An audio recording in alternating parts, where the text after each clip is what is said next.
ধনুৰাশি সাপ্তাহিক ৰাশিফল ৫-ৰ পৰা ১১ এপ্ৰিল ২০২৬। এই সপ্তাহটো ধনুৰাশিৰ বাবে যথেষ্ট গুৰুত্বপূৰ্ণ হ'ব পাৰে। গ্ৰহ নক্ষত্ৰৰ অৱস্থানত হোৱা পৰিৱৰ্তনে আপোনাৰ জীৱনৰ বহু ক্ষেত্ৰত নতুন সুযোগ আনিব পাৰে। কিছুমান ক্ষেত্ৰত সাৱধানতা আৰু ধৈৰ্য্যৰ প্ৰয়োজন হ'ব। টকা পইচা, কৰ্মজীৱন, প্ৰেম, স্বাস্থ্য আৰু ভাগ্য এই সকলো ক্ষেত্ৰতে এই সপ্তাহত কেনেকুৱা ফল দিব পাৰে, আহক বিস্তাৰিতভাৱে জানি লওঁ। প্ৰথমতে আহিছোঁ ধন সম্পত্তি। ৫-ৰ পৰা ১১ এপ্ৰিলৰ ভিতৰত ধনুৰাশিৰ বাবে ধন সম্পত্তিৰ ক্ষেত্ৰত মধ্যমীয়া কিন্তু সম্ভাৱনাময় সময় দেখা যায়। সপ্তাহৰ আৰম্ভণিতে টকা পইচাৰ বিষয়ত অলপ চিন্তা বা প্ৰেছাৰ অনুভৱ হ'ব পাৰে। কিছুমান অপ্ৰত্যাশিত খৰচ হ'ব পাৰে, বিশেষকৈ ঘৰ গৃহস্থালীৰ খৰচ, পৰিয়ালৰ প্ৰয়োজন অথবা গাড়ী মটৰ বা যন্ত্ৰ পাতিৰ ক্ষেত্ৰত খৰচ বৃদ্ধি হোৱাৰ সম্ভাৱনা আছে। সেইকাৰণে এই সময়ত খৰচ নিয়ন্ত্ৰণ কৰাটো অত্যন্ত প্ৰয়োজনীয়। কিন্তু ভাল খবৰটো হৈছে যে সপ্তাহৰ মাজভাগত টকা পইচাৰ ক্ষেত্ৰত অলপ সকাহ পাব পাৰে। যিসকল ধনুৰাশিৰ লোকে বহুদিন ধৰি কোনো পাবলগীয়া ধনৰ বাবে অপেক্ষা কৰি আছিল, তেওঁলোকে এই সপ্তাহত সেই ধন লাভ কৰাৰ সম্ভাৱনা দেখা যায়। কাৰোবাৰ সহায়ত বা নতুন যোগাযোগৰ জৰিয়তেও নতুন ইনকামৰ সুযোগ আহিব পাৰে। যিসকল লোক ব্যৱসায়ৰ সৈতে জড়িত হৈ আছে, তেওঁলোকৰ বাবে এই সপ্তাহটো নতুন চুক্তি, নতুন গ্ৰাহক লাভ কৰাৰ সম্ভাৱনাময় সময়। বিশেষকৈ অনলাইন ব্যৱসায় বাণিজ্য বা বিক্ৰী সম্পৰ্কীয় কামত থকা লোকসকলৰ লাভৰ সুযোগ পাব পাৰে। যদি আপুনি কোনো নতুন ইনভেষ্ট বা ব্যৱসায় আৰম্ভ কৰাৰ কথা ভাবি আছে, তেন্তে এই সপ্তাহত পৰিকল্পনা কৰিব পাৰে। কিন্তু তৎক্ষণাত ডাঙৰ ইনভেষ্ট কৰাৰ আগতে ভালদৰে চিন্তা কৰাটো ভাল। চাকৰি কৰা লোকসকলৰ বাবে এই সপ্তাহত অতিৰিক্ত ইনকামৰ সম্ভাৱনা দেখা যায়। কিছুমান লোকৰ ক্ষেত্ৰত ইনচেণ্টিভ, কমিশ্যন বা অতিৰিক্ত কামৰ বাবে ধন লাভ হ'ব পাৰে।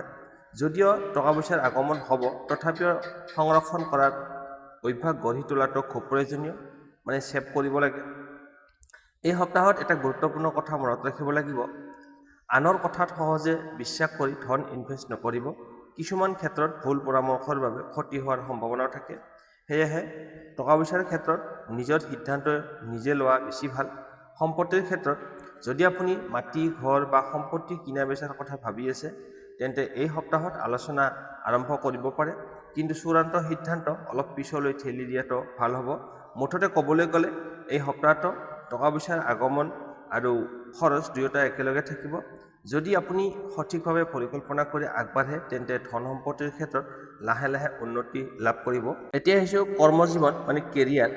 ৫-ৰ পৰা ১১ এপ্ৰিল এই সপ্তাহটো ধনুৰাশিৰ লোকসকলৰ কৰ্মজীৱনৰ ক্ষেত্ৰত যথেষ্ট গুৰুত্বপূৰ্ণ হ'ব পাৰে। এই সময়ত আপোনাৰ ওপৰত কামৰ প্ৰেছাৰ অলপ বেছি থাকিব পাৰে, কিন্তু এই চাপেই আপোনাৰ দক্ষতা আৰু প্ৰতিভা প্ৰমাণ কৰাৰ সুযোগ দিব। সপ্তাহৰ আৰম্ভণিতে কিছুমান নতুন দায়িত্ব আপোনাৰ ওপৰত আহিব পাৰে। প্ৰথমতে ই অলপ কঠিন যেন লাগিলেও ধৈৰ্য আৰু বুদ্ধিমত্তাৰে কাম কৰিলে আপুনি সফল হ'ব পাৰিব। চাকৰি কৰা ধনুৰাশিৰ লোকসকলৰ বাবে এই সপ্তাহত উচ্চপদস্থ বিষয়া বা বছৰ দৃষ্টি আপোনাৰ ওপৰত পৰিব পাৰে। আপোনাৰ পৰিশ্ৰম, সময়মতে কাম শেষ কৰাৰ অভ্যাস আৰু দায়িত্বশীল আচৰণে কৰ্মক্ষেত্ৰত আপোনাক সুনাম বৃদ্ধি কৰিব। কিছুমান লোকৰ ক্ষেত্ৰত প্ৰমোচন বা নতুন সুযোগৰ কথাও আলোচনা হ'ব পাৰে। যদিও এই সপ্তাহত সেই সুযোগ নিশ্চিত নহ'ব পাৰে, কিন্তু ইয়াৰ ভেটি এই সময়তেই প্ৰস্তুত হ'ব। কিন্তু কৰ্মক্ষেত্ৰত সহকৰ্মীৰ সৈতে যোগাযোগৰ ক্ষেত্ৰত অলপ সাৱধান থাকিব লাগিব। কেতিয়াবা সৰু ভুল বুজাবুজিৰ পৰা তৰ্ক বা মনোমালিন্য হ'ব পাৰে। সেয়েহে কথা বতৰাত ধৈৰ্য ৰাখক আৰু অপ্ৰয়োজনীয় বিতৰ্ক এৰাই চলক। আপোনাৰ শান্ত স্বভাৱ আৰু পৰিপক্ক আচৰণে বহু সমস্যা সহজে সমাধান কৰিব পাৰিব। যিসকল লোক নতুন চাকৰি বিচাৰি আছে, তেওঁলোকৰ বাবে এই সপ্তাহটো আশাপ্ৰদ সময়। কিছুমান লোকৰ বাবে ইণ্টাৰভিউ বা নতুন অফাৰ আহিব পাৰে। বিশেষকৈ সপ্তাহৰ মাজভাগ আৰু শেষৰ ফালে ভাল খবৰ পোৱাৰ সম্ভাৱনা দেখা যায়। যদি আপুনি ইতিমধ্যে ক'ৰবাত আবেদন কৰিছে, তেন্তে তাৰ পৰা উত্তম ফল পোৱাৰ সম্ভাৱনা আছে। ব্যৱসায়ী ধনুৰাশিৰ লোকসকলৰ বাবে এই সপ্তাহটো নতুন পৰিকল্পনা আৰম্ভ কৰাৰ সময় হ'ব পাৰে। নতুন গ্ৰাহক, নতুন চুক্তি বা নতুন ব্যৱসায়িক যোগাযোগে আপোনাৰ ব্যৱসায়ৰ ক্ষেত্ৰত ইতিবাচক পৰিৱৰ্তন আনিব পাৰে। বিশেষকৈ যিসকলে অনলাইন ব্যৱসায়, বিক্ৰী,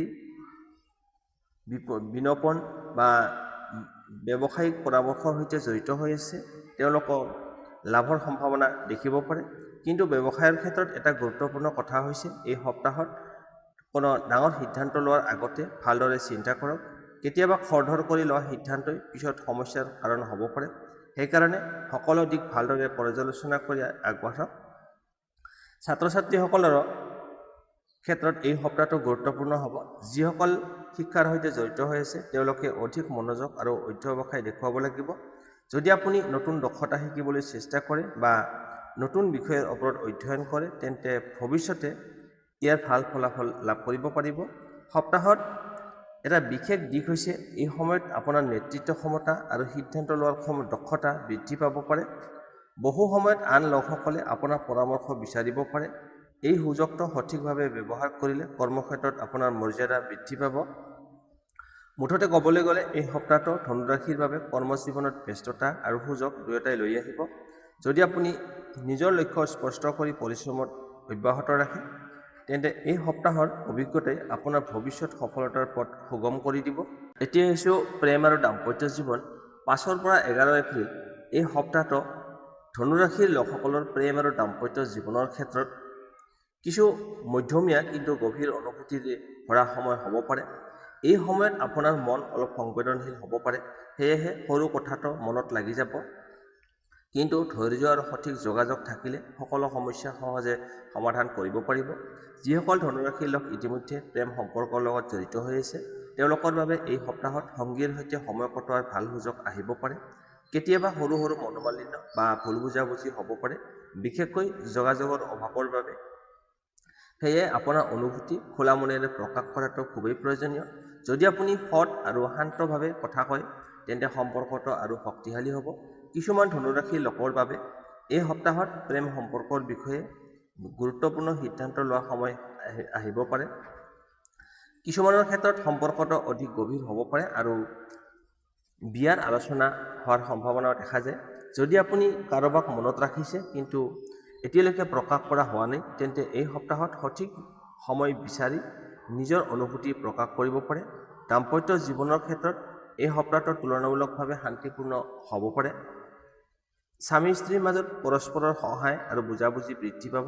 কিছুমান ধনুৰাশিৰ দম্পতী একেলগে কোনো গুৰুত্বপূৰ্ণ সিদ্ধান্ত ল'ব পাৰে, যেনে ঘৰ, পৰিয়াল বা ভৱিষ্যত পৰিকল্পনা সম্পৰ্কে আলোচনা।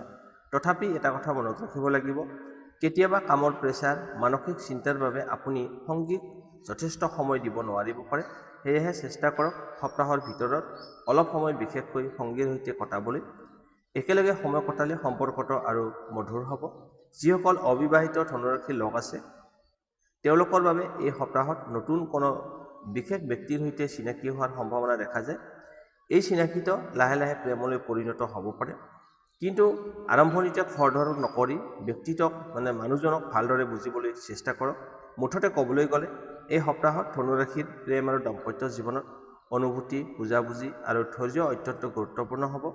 যদি আপুনি সংগীৰ অনুভূতিৰ প্ৰতি সন্মান দেখুৱায় আৰু সৎ যোগাযোগ ৰাখে তেন্তে এই সপ্তাহটো সম্পৰ্কৰ বাবে অধিক মধুৰ আৰু স্মৰণীয় হ'ব। এতিয়া আহিছোঁ স্বাস্থ্য। 5 পৰা 11 এপ্ৰিল 2026 এই সপ্তাহটো ধনুৰাশিৰ স্বাস্থ্যৰ ক্ষেত্ৰত সাধাৰণতে মধ্যমীয়া ফল দেখা যায়। ডাঙৰ কোনো অসুবিধা দেখা নাযাব পাৰে, কিন্তু দৈনন্দিন জীৱনৰ ব্যস্ততা আৰু মানসিক চাপৰ বাবে অলপ ক্লান্তি অনুভৱ কৰাৰ সম্ভাৱনা আছে। সেয়েহে এই সময়ত নিজৰ শৰীৰ আৰু মন দুয়োটাৰ যত্ন লোৱাটো খুবেই গুৰুত্বপূৰ্ণ। সপ্তাহৰ আৰম্ভণিতে কামৰ প্ৰেছাৰ বেছি হোৱাৰ বাবে শাৰীৰিক ক্লান্তি বা মানসিক চাপ অনুভৱ কৰিব পাৰে। কেতিয়াবা মূৰৰ বিষ, টেনচন বা ঠিকমতে টোপনি নোহোৱাৰ দৰে সমস্যা দেখা দিব পাৰে। সেয়েহে নিয়মিতভাৱে বিশ্ৰাম লোৱা আৰু সময়মতে টোপনি যোৱাটো অত্যন্ত প্ৰয়োজনীয়। খাদ্যৰ অভ্যাসৰ ক্ষেত্ৰত অলপ সাৱধান থাকিব লাগিব। বাহিৰৰ অধিক তেল মছলা খাদ্য খালে পেটৰ সমস্যা, গেছ বা এচিডিটিৰ দৰে ডাঙৰ সমস্যা দেখা দিব পাৰে।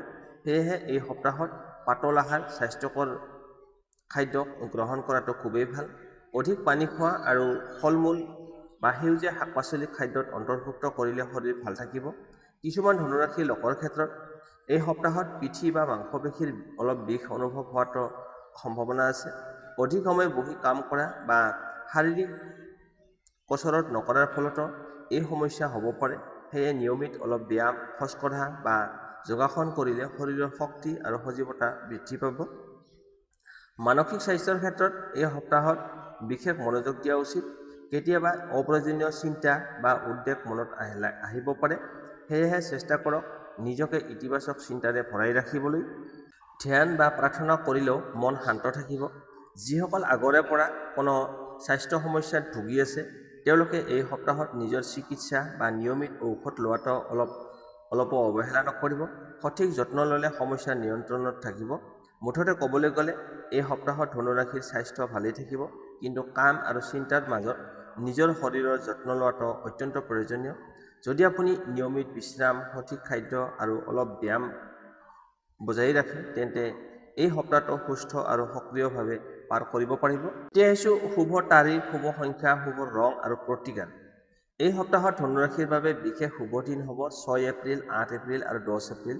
এই দিনবোৰত গুৰুত্বপূৰ্ণ কাম আৰম্ভ কৰা, নতুন পৰিকল্পনা কৰা বা কোনো সিদ্ধান্ত লোৱাটো আপোনাৰ বাবে অধিক লাভজনক হ'ব পাৰে।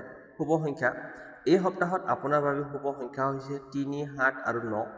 এই সংখ্যাবোৰ আপোনাৰ আত্মবিশ্বাস বৃদ্ধি কৰাৰ লগতে ভাগ্যৰো সহায় দিব পাৰে। গুৰুত্বপূৰ্ণ কাম, লটাৰী বা নতুন নম্বৰ ব্যৱহাৰৰ ক্ষেত্ৰতো এই সংখ্যাবোৰ মনত ৰাখিব লাগিব। শুভ সংখ্যা। এই সপ্তাহত আপোনাৰ বাবে শুভ ৰং হৈছে শুভ ৰং। এই সপ্তাহত আপোনাৰ বাবে শুভ ৰং হৈছে হালধীয়া, কমলা আৰু সোণালী ৰং। এই ৰংবোৰ বৃহস্পতি গ্ৰহৰ সৈতে সম্পৰ্কিত আৰু ই আপোনাৰ ইতিবাচক শক্তি বৃদ্ধি কৰিব পাৰে। বিশেষকৈ গুৰুত্বপূৰ্ণ দিনত এই ৰঙৰ কাপোৰ বা কোনো বস্তু ব্যৱহাৰ কৰিলে শুভ ফল পোৱাৰ সম্ভাৱনা বৃদ্ধি পায়। প্ৰতিকাৰ। এই সপ্তাহত ভাগ্য শক্তিশালী কৰিবলৈ কিছুমান সৰু সৰু প্ৰতিকাৰ পালন কৰিব পাৰে। 1 নম্বৰ, বৃহস্পতিবাৰে ভগৱান বিষ্ণু বা গুৰুক প্ৰণাম কৰক। 2 নম্বৰ, দৰিদ্ৰ ব্যক্তিক হালধীয়া বস্তু যেনে মুগৰ দালি বা বুটৰ দালি, কল আদি দান কৰক। 3 নম্বৰ, পুৱা সময়ত অলপ সময় ধ্যান বা প্ৰাৰ্থনা কৰিলে মন শান্ত থাকিব আৰু নেতিবাচক শক্তি দূৰ হ'ব। 4 নম্বৰ, গৰু নাইবা পক্ষীক খাদ্য খাবলৈ দিয়াটো আপোনাৰ বাবে শুভ ফলদায়ক হ'ব পাৰে। এই সৰু সৰু প্ৰতিকাৰ বা ইতিবাচক মনোভাৱ বজাই ৰাখিলে এই সপ্তাহত ধনুৰাশিৰ ভাগ্য লাহে লাহে শক্তিশালী হ'ব পাৰে। মুঠতে ক'বলৈ গ'লে 5 পৰা 11 এপ্ৰিলত এই সপ্তাহটো ধনুৰাশিৰ বাবে কিছু সুযোগ আৰু কিছু পৰীক্ষাৰ সময় হ'ব। কেতিয়াবা সমস্যা আহিব পাৰে, কিন্তু আপোনাৰ ধৈৰ্য, বুদ্ধিমত্তা আৰু পৰিশ্ৰমীসকলৰ বাধা বিঘিনি নেওচিবলৈ সক্ষম। টকা পইচা, কৰ্মজীৱন, প্ৰেম আৰু স্বাস্থ্য এই সকলো ক্ষেত্ৰতে যদি আপুনি সঠিক সিদ্ধান্ত লয় আৰু ইতিবাচক মনোভাৱ ৰাখে তেন্তে এই সপ্তাহটো আপোনাৰ বাবে উন্নতিৰ পথ মুকলি কৰিব পাৰে। মনত ৰাখিব, ভাগ্য সদায় সেই লোকৰ লগত থাকে যিয়ে নিজৰ লক্ষ্যৰ দিশত দৃঢ়ভাৱে আগবাঢ়ে। সেয়ে নিজৰ ওপৰত বিশ্বাস ৰাখক আৰু ভাল কাম কৰি যাওক। যদি আপুনি ধনুৰাশিৰ লগ হয় তেন্তে এই সপ্তাহটো নিজৰ শক্তি চিনাক্ত কৰক আৰু নতুন সুযোগবোৰ সঠিকভাৱে ব্যৱহাৰ কৰক। ভিডিঅ'টো ভাল লাগিলে লাইক কৰক, চেনেলটো ছাবস্ক্ৰাইব কৰক আৰু নিজৰ ৰাশিৰ মন্তব্য লিখিবলৈ নাপাহৰিব। আহক আগন্তুক ভিডিঅ'ত পুনৰ লগ পাম নতুন ৰাশিফলৰ সৈতে। ধন্যবাদ।